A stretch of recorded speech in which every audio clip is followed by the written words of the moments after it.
오늘 본문에서 예수님께서는 폭력을 쓰시는 것처럼 묘사되어 있습니다. 또한 오늘 본문에서 예수님께서는 생명을 멸하신 분으로 나오고 있습니다. 물론 우리는 심판하시는 하나님, 멸망시키시는 하나님을 믿습니다. 그러나 그럼에도 불구하고 이렇게 폭력을 쓰시고 생명을 멸하시는 예수님의 모습이 조금 낯설게 느껴지는 것은 사실입니다.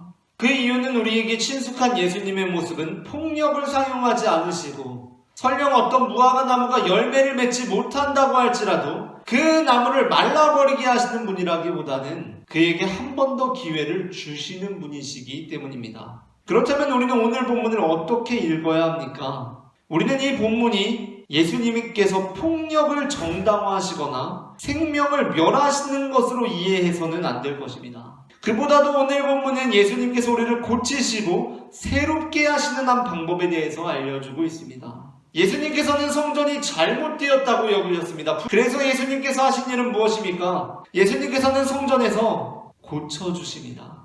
그러므로 우리는 오늘 본문을 예수님께서 성전을 회복시키시고 하나님의 말씀이 선포되기에 합당한 것으로 고치신 사건으로 이해해야 한다는 것입니다. 그것이 마태복음에서는 이 구절을 통해서 강조되고 있습니다. 14절입니다.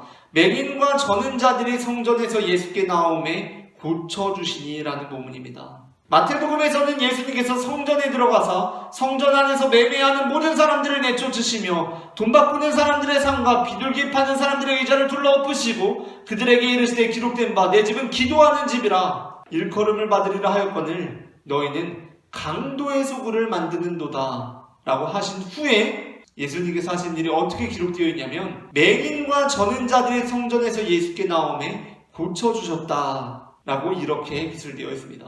마태복음은 지금 이 사건을 어떠한 맥락에서 보고 있습니까? 맹인과 저는 자들을 예수님께서 고쳐주신 사건으로 보고 있다는 것입니다.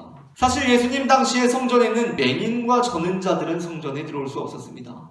당시에 하나님을 바라보는 눈이 멀었고 하나님께 나아갈 다리를 절게 된 이 종교 권력은 자신들의 권력을 유지하는 데 유리한 대로 말씀을 오용하여서 오히려 육체적인 맹인과 육체적으로 다리 저는 자들을 성전이라는 곳으로부터 배제해왔던 것입니다.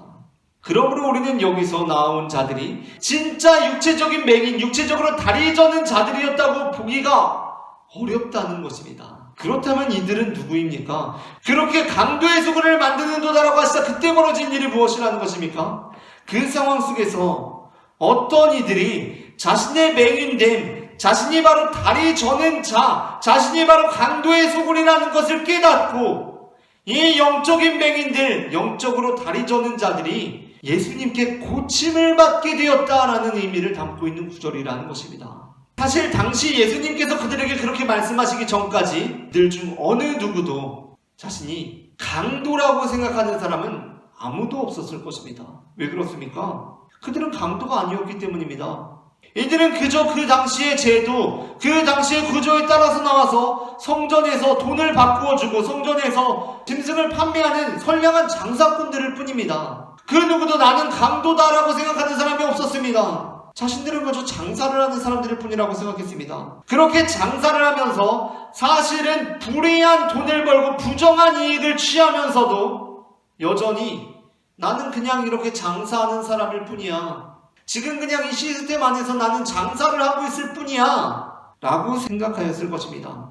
그런데 예수님께서 어떻게 하십니까? 내 집은 기도하는 집이라 일컬음을 받으리라 하셨거늘 너희는 장사꾼의 소굴을 만드는도다 라고 하시질 않으셨습니다. 예수님께서 어떻게 말씀하십니까? 그것은 바로 너희가 바로 강도들이다. 너희가 하는 짓은 장사가 아니다. 강도들이나 하는 짓이다 라고 예수님께서 말씀하신 것입니다. 그들은 그저 장사하는 사람이었습니다. 그냥 그 시스템 안에서 그렇게 해도 되니까 그렇게 하는 사람들이었습니다. 그러나 예수님께서는 그들을 강도들이다라고 불렀습니다. 강도의 소굴이다라고 불렀습니다. 그때 대제사장과 서기관들은 노했던 반면에 스스로 그 말을 듣고 내가 강도구나, 내가 하는 짓이 강도짓이구나, 내가 바로 맹인이고 다리 저는 자구나 라는 것을 인정하는 자들이 예수님께 나오기 시작했다는 것입니다. 그리고 예수님께서 그들을 고치십니다.